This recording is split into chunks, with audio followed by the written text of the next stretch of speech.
are rich people in Africa mean? Growing up, we did not have much, and we've always thought that rich people were kind of mean and they stay to themselves. And the way rich people act in Africa is quite different from the West. There is a justifiable reason behind that.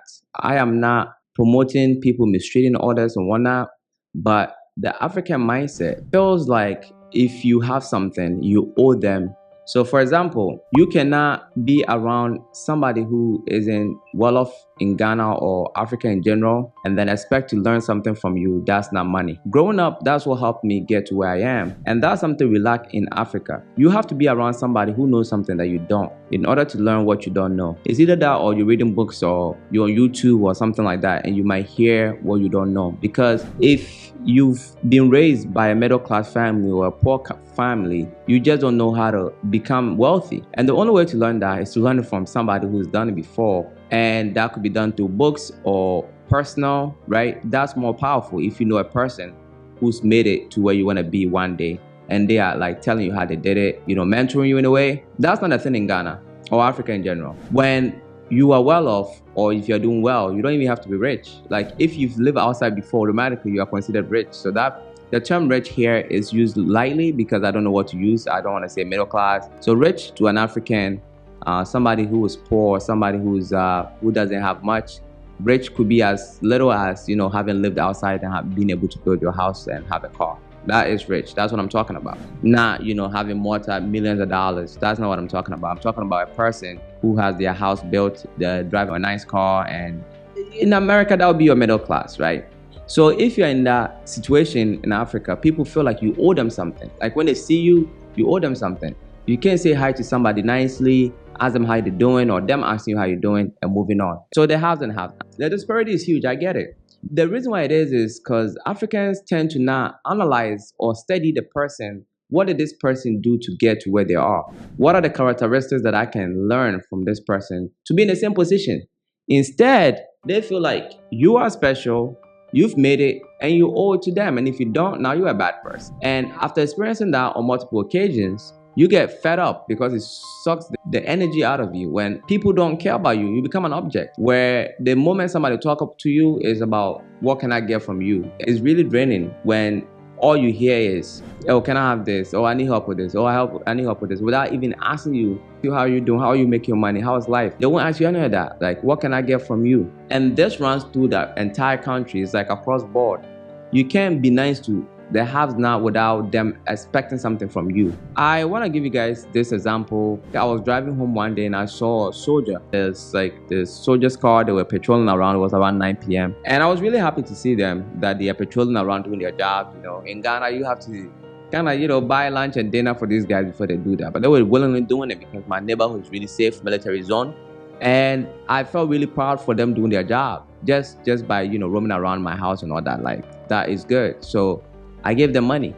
I gave them money without them asking me for a dime. I didn't know them, none of that. So I took the boss's number for, you just never know. It's good to be connected, quite connected in the neighborhood to the higher ups, police, and soldiers. Really good. Not that it's not safe, but you just never know. So I try to be nice to these guys. You can't do an African a favor. You just can't do it. So once you do that, they think it's so easy for you to get money. Like, money is nothing to you. That's their perception. And they will start calling you and asking for more money. Makes it hard for you to even be generous, because one time leads on to forever. I used to think that people who used to stay to themselves, or they are mean, or they don't like people and all that. But as I've been living in Ghana for the past 2 years, I'm starting to realize exactly why people act the way they do. Because once you get close to people, it is so draining, because everybody's looking at you trying to get something from you, and it is not sustainable, right? If somebody is a middle class, even if that person has millions of dollars and is going around giving money to everybody who asks them for money, what is going to be left for that person? Somebody just meet you one day and they want you to solve their entire problem. That person that you asking something from has a family and has friends, plenty of friends that they could help. So what makes you think that you are special? Because you meet somebody today and they want you to save their lives. I get emails from strangers. I got an email of somebody asking me to finish their house because they're in a dire situation. I got an email of somebody saying I should pay his school fees. And the list goes on, right? And it's bizarre. I don't get it because this person has a family. These people have family. Like the family could be huge, nuclear family, extended family that they could help, and they could do charity on the side, which is good. I do charity, but to think that you meeting a stranger and then you just throwing your problems on him, so of course they're gonna back off, right? And after encountering that on multiple occasions, these people just tend to just stay to themselves and mingle with people around their own level and then just have their peace of mind. That's what I realized. Rich people in Africa, I don't think they are mean at all. It's just a coping mechanism, self-defense, because the moment you get close to people, it sucks the energy out of you. You just have to kind of stay to yourself in a way, or so the haves not and the haves, the huge disparity.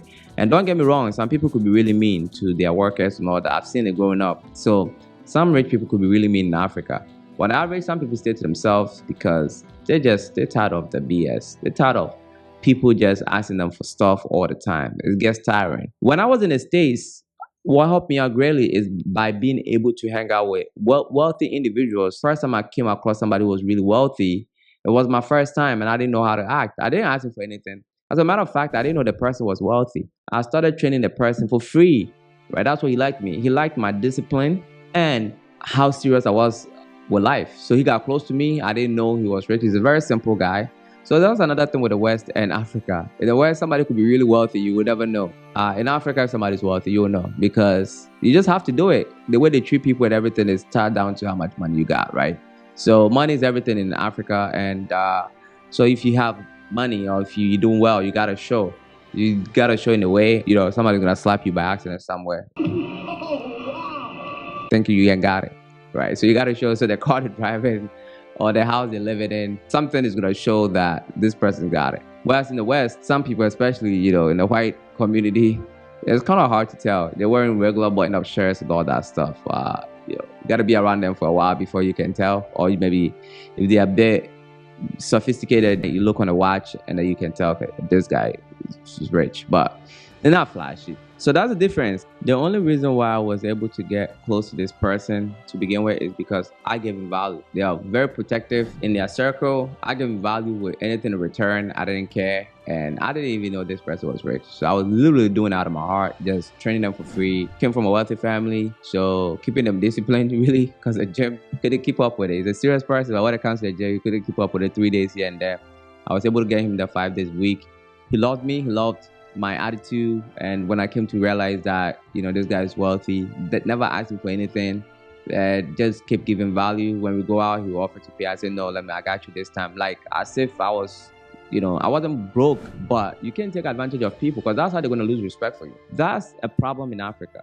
You lose respect for people so quickly because they act like kids. The moment somebody comes close to you, hey, can I get this? Can I get that? Can I get that? How's that person going to respect you? You have to respect yourself, right? You have to have dignity. Even if you don't have much, you have to have dignity. You have to respect yourself. And if you have that, you have to be in a very dire situation to go around and start asking people for money, because everybody struggled and worked hard to get their money. So this is my advice. What you can do is, when you get close to a wealthy person, that's the last thing you want to do is to ask them for money, because a lot of people are asking them for money all the time, and you're just going to be one of them, and you are nothing special. It's easy, throw them off, and they will move on. When you get close to a wealthy person, what you need is to give them value and try to learn from them. You will make more than the pennies that you're asking for now, because they know the secret. How to acquire money is a skill, and some people have figured it out.